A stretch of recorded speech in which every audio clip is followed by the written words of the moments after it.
Jusqu'à présent, la formation des préparateurs était en 2 ans avec un brevet professionnel, mais qui ne donnait que le niveau bac. On rentrait au niveau bac et on sortait au niveau bac. Avec la réforme qui est en DUST, ça permet donc de rentrer avec le niveau bac, mais de sortir avec le niveau bac+2 pour permettre à terme probablement une licence et sortir à bac+3 pour les préparateurs en pharmacie.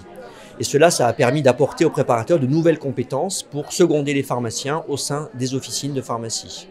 Donc les pharmaciens ont des missions qui évoluent en permanence, on l'a bien connu avec la pandémie, on a vu les vaccinations contre le Covid, les tests antigéniques étaient réalisés, mais au-delà, désormais, les pharmaciens proposent des tests de dépistage pour les cancers colorectaux, par exemple, assurent des entretiens pharmaceutiques, des bilans de médication, donc beaucoup d'accompagnement du patient et ne sont plus seulement dispensateurs de médicaments.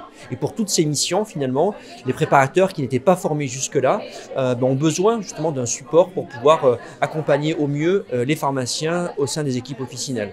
On ressent aujourd'hui un attrait évident pour cette nouvelle formation, beaucoup de demandes.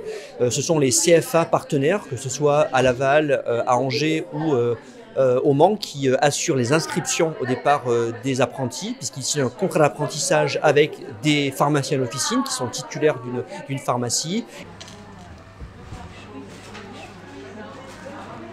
Moi, j'ai toujours aimé le domaine de la santé et je voulais me diriger vers un métier où justement ça alliait le conseil, l'aide et puis le contact avec le patient. Et c'est pour ça que j'ai choisi le domaine de la pharmacie, avec du coup l'alternance qui permettait d'allier les cours et de pouvoir mettre en perspective les cours avec l'application de la pharmacie. Au niveau de l'alternance, c'est 3 jours à la pharmacie et 2 jours en cours à la CCI. Au niveau de mes tâches ici, je vais être au comptoir et puis des tâches aussi de back-office, de réception, de rangement.